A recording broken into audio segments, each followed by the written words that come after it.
Pessoal, vamos antes dar uma olhada nessa retomada, né? Agora, depois de recesso ali, o Congresso Nacional retoma os trabalhos amanhã e entre os temas da agenda estão o orçamento de 2024, a reforma tributária e o marco fiscal. O presidente da Câmara, Arthur Lira, deve discutir o assunto já na primeira reunião de líderes de partido que está agendada para amanhã. Vamos conferir na reportagem da Luciana Amaral.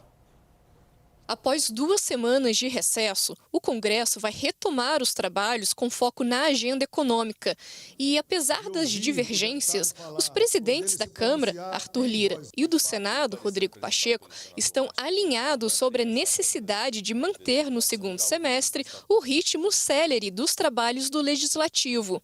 Depois de concluir o primeiro semestre aprovando a reforma tributária e o projeto que reestabelece o voto de desempate do governo no CARF, os deputados têm entre os itens prioritários de votação o texto do novo marco fiscal que sofreu alterações no Senado.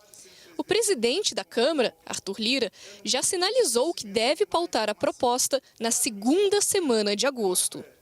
Do outro lado, o governo espera que a análise da matéria seja concluída até a semana que vem, a tempo do lançamento do novo Programa de Aceleração do Crescimento, o PAC. A aprovação do novo marco fiscal também é necessária para que o Congresso resolva uma pendência do primeiro semestre, a votação das diretrizes do Orçamento de 2024, a LDO, que deveria ter sido apreciada antes do recesso parlamentar. O sucesso da aprovação também vai depender da construção de uma base aliada no Congresso. Os trabalhos dos parlamentares podem ganhar mais celeridade caso o presidente Lula tire do papel a mini-reforma ministerial já nos primeiros dias de agosto. As mudanças na esplanada são vistas como uma forma de ampliar o número de votos favoráveis nas pautas de interesse do Palácio do Planalto. O ministro da Fazenda, Fernando Haddad, e Arthur Lira devem se encontrar amanhã para definir as pautas prioritárias. O objetivo é mostrar que as pautas econômicas são de interesse tanto do governo quanto da Câmara.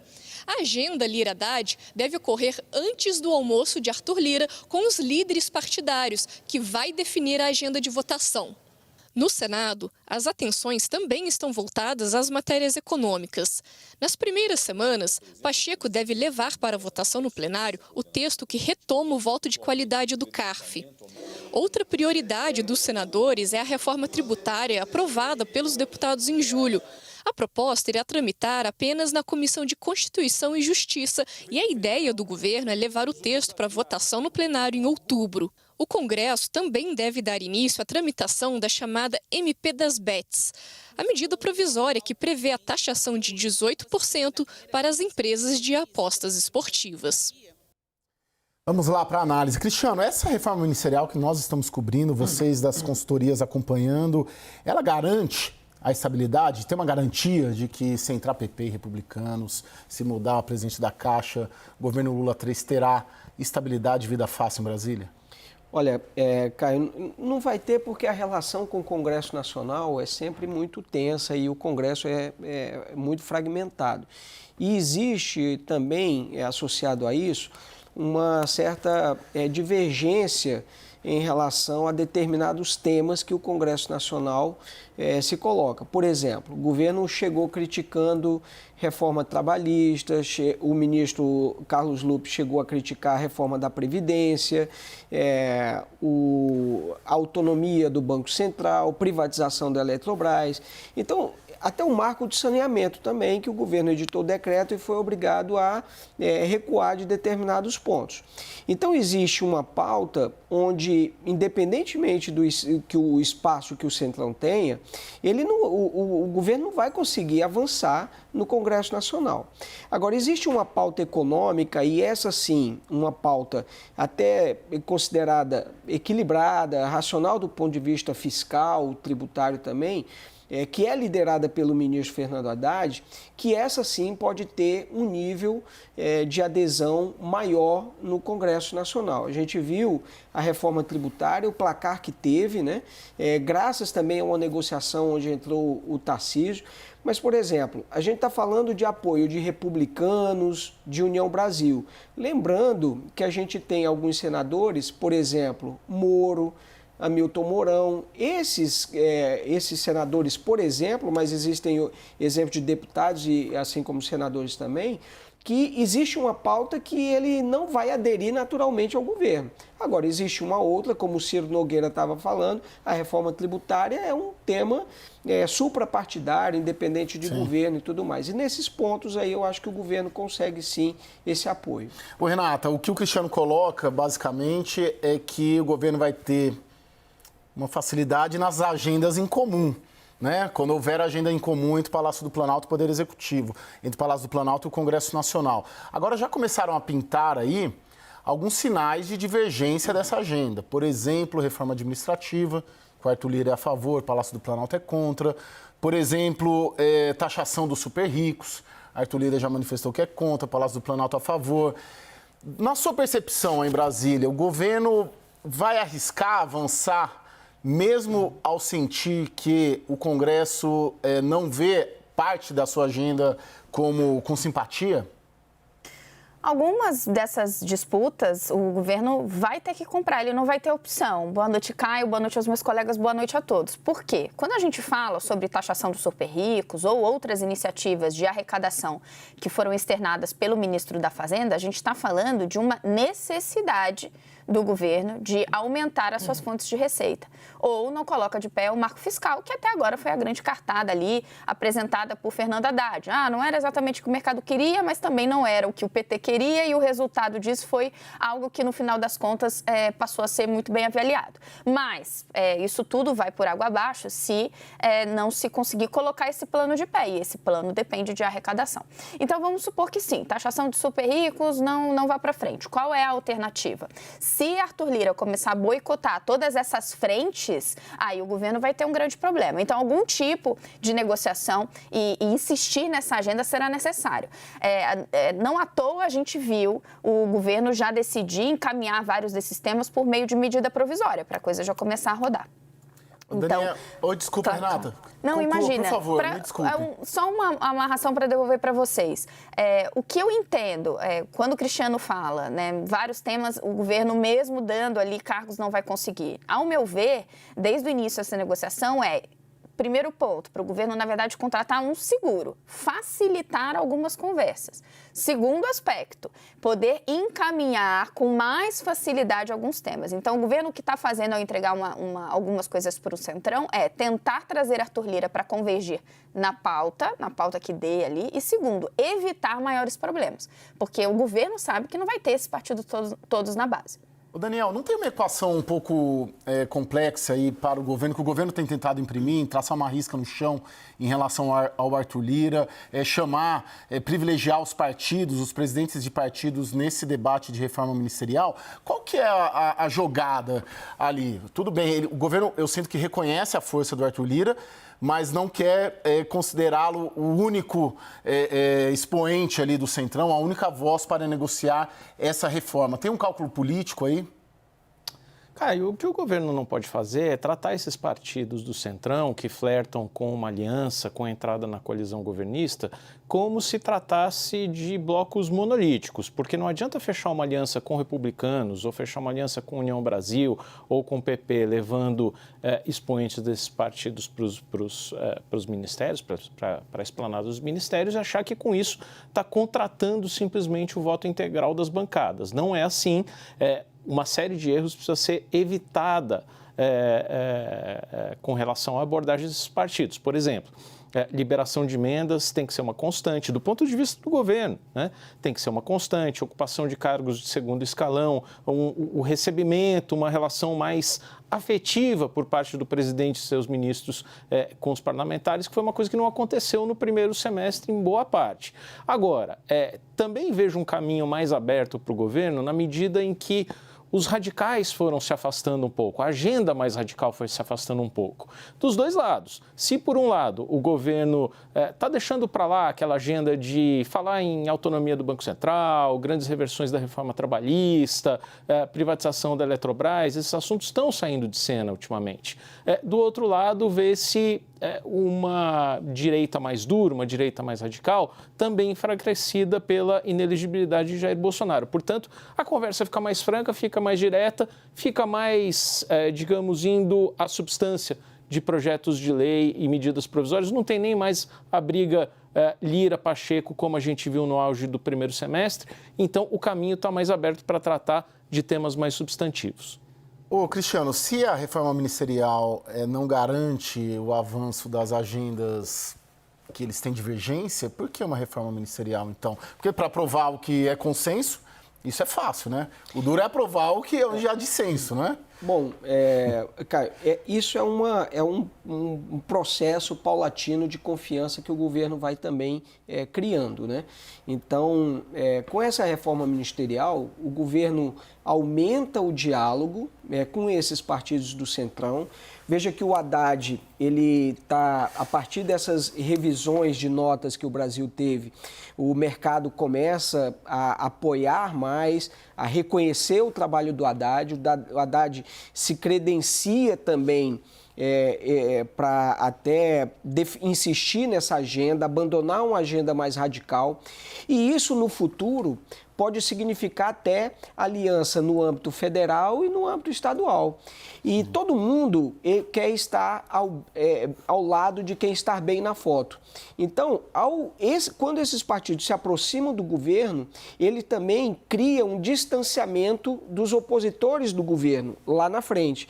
Então, uma relação que começa agora, que não garante, mas a partir do momento que tanto o governo ganhar aprovando temas e esse pessoal também, esses partidos ganharem espaço, né, e aumentarem, por exemplo, suas presenças ou conquistas até nas eleições municipais, ele se distancia dos principais opositores do governo e cria uma relação de confiança. E isso pode resultar em alianças, inclusive para a eleição presidencial de 2026. Sim. Obviamente que a gente vai ter um teste ali em 2024, nas eleições municipais, já podem surgir alianças importantes aí, mas é um relacionamento pelo menos aí de 4 anos de duração. Então o governo tem também que se preservar de futuros problemas que podem surgir mais à frente e tendo o apoio desses partidos é fundamental. Lembramos que a Dilma, ela perdeu a sustentação justamente porque não fez esse tipo de diálogo desde o início. Sim. Vamos só dar uma ilustrada aqui, Fernanda. Fernanda Menzer, nossa editora-chefe, coloca a tela só para a gente entender do que a gente está falando. Qual que é o tamanho da base aliada do Lula hoje? Aliás, é um levantamento da Arco Advice. E qual que é a possibilidade de ampliação, né, de ter esse reforço do Centrão. Olha ali, a bancada da eleição na Câmara, né, base governista, né, em outubro, ano passado, antes na antiga legislatura, 121 eleitos ali, 121 deputados da base aliada na Câmara e 12 senadores apenas. Aí foi-se um processo de construção, é isso, né, Cristiano? Exatamente. O levantamento é de vocês.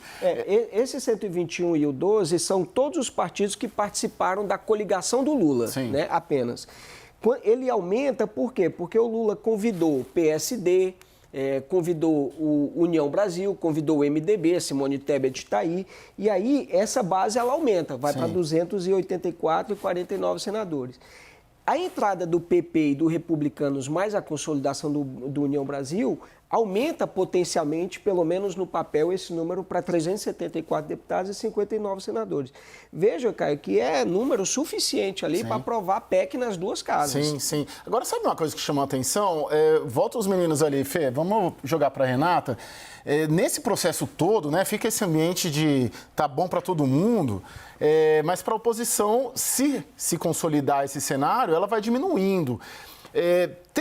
E eu me lembro muito, no começo do governo Dilma, que a base da Dilma 2011 era de 400 deputados. Né? Era isso, era uma base gigante, depois ela foi reeleita e daí ela caiu, né? Mesmo com uma base gigantesca, ou seja, né? Alerta, né? Sempre um sinal amarelo. Mas, Renato, e a oposição nisso tudo? A oposição, ela está com dificuldade, a oposição congressual, ela está com dificuldade de se articular e de operar e de fazer prevalecer a sua visão sobre essa agenda econômica, principalmente? Sim, está. Falta uma liderança. Isso é avaliação até de gente dentro do PL, de gente no entorno de Jair Bolsonaro. Você tem ali uma dificuldade de estruturar essa oposição. Jair Bolsonaro também externou essa dificuldade quando resolveu entrar de sola ali na reforma tributária e perdeu. Apesar do PL ter uma bancada de 99 deputados, ele tem ali um número de 20 a 30 deputados que estão dando votos para o governo em projetos importantes. Então, existe uma dificuldade de articulação da oposição. Agora, do outro lado, e aí eu acho importante pontuar, o que Cristiano falou, né? Olha, está aqui no papel potencialmente 374 deputados. Esse não vai ser o número da base. O governo sabe disso, vai ser muito menor, porque esses partidos não vão entregar e não vai ter uma fidelidade, ele mesmo falava isso, né? Está na cabeça de todo mundo, mas só para pontuar. Não vai ter uma fidelidade em todos os projetos. O segundo aspecto que me parece importante da gente acompanhar é que, ao meu ver, o que o Centrão está fazendo é colocando um pé em cada canoa. Ele ainda não está disposto a se distanciar do bolsonarismo, nem PP, nem republicanos de vez, e nem está disposto a dar um abraço definitivo em Lula. Ele está colocando ali, está medindo o que vai acontecer, quais serão os próximos passos. Do ponto de vista do governo, ele precisa começar de algum lugar. Então, quando ele dá alguns... Por isso que a gente vê Lula, segundo os ministros dele, muito relutante em dar alguns espaços. O ministro na semana passada estava me contando isso. Não, a gente faz o cenário, vai lá, leva Lula, ele fala, não, mas acho que a gente está dando coisa demais. Será que aqui não dá para ser um segundo escalão? Porque Lula sabe que essa não é a última negociação que ele vai ter, que não adianta ele dar muito, porque eles não vão entregar tudo que tem. Esse é um processo que vai ter de ser construído aos poucos. Mas ele garante uma coisa. Se PP e republicanos já tiverem alguns espaços, eles vão pensar duas vezes antes de retaliar com força ou inviabilizar um projeto que não seja lá tão central, não seja, por exemplo, da tal da pauta de costumes, que eles não vão jogar com o Planalto. Daniel? Caio, eu não quero me meter na pergunta que você fez à Renata, mas eu fiz exatamente esse questionamento na semana passada para um deputado do PL, de oposição, sobre sem bandeiras muito evidentes, o que resta para a oposição no segundo semestre em que você tem partidos de oposição migrando para o governo, uma agenda mais favorável a Lula e um certo adesismo, como a gente já conversou aqui? A resposta foi a seguinte, que os primeiros anos costumam ser muito favoráveis aos governos de ocasião e isso demorou um pouco para engrenar no governo Lula, mas finalmente tende-se a encontrar um certo caminho.